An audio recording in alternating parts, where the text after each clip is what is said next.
Hello, I'm Angela Santana. I'm going to be using Redefining Realness by Jeanette Mock to prove that her use of point of view helps to fight the danger of a single story.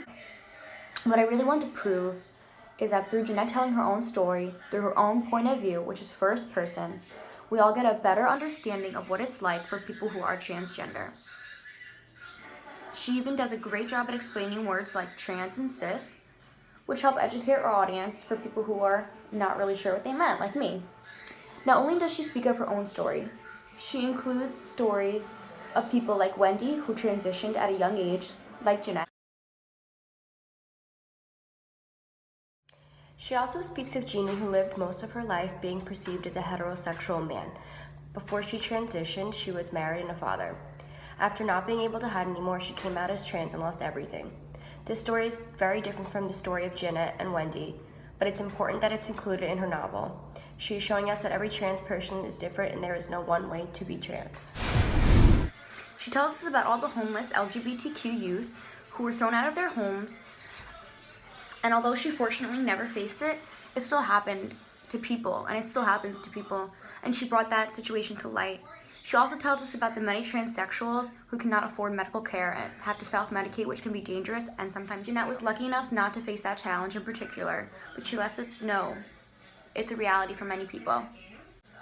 Mock also says on page 221, why tell your story if you're not going to give it in its entirety? Her saying these facts and introducing these people helps defeat the danger of a single story because she isn't trying to make it like the way that she transitioned and the way that she found her true self is the only way to do it. Everyone is different and they find themselves at different times, and she lets us know that.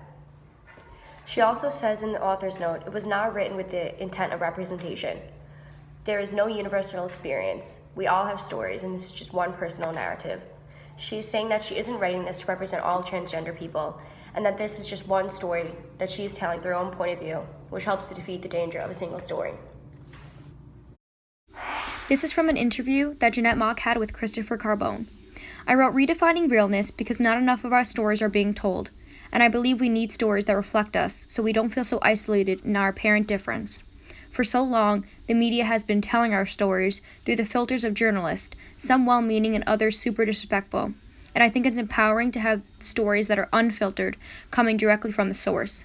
Mainly, I wrote the book to raise awareness about the experiences of girls like myself, and to empower these young women by giving them a story that actually reflects them. A story I did not have growing up. I hope being honest about my experiences and contextualizing them empowers young women to step into their truths, tell their own stories, and live visibly.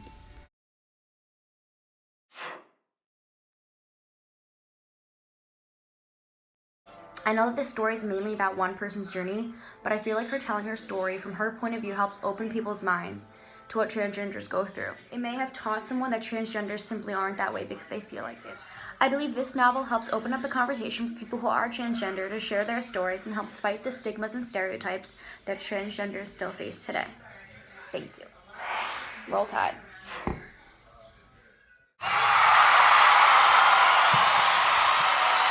What I wanted to make. Wow, I messed up. Oh my gosh. Oh my god, I'm selling it. Helps. Well, I have to do that paragraph later.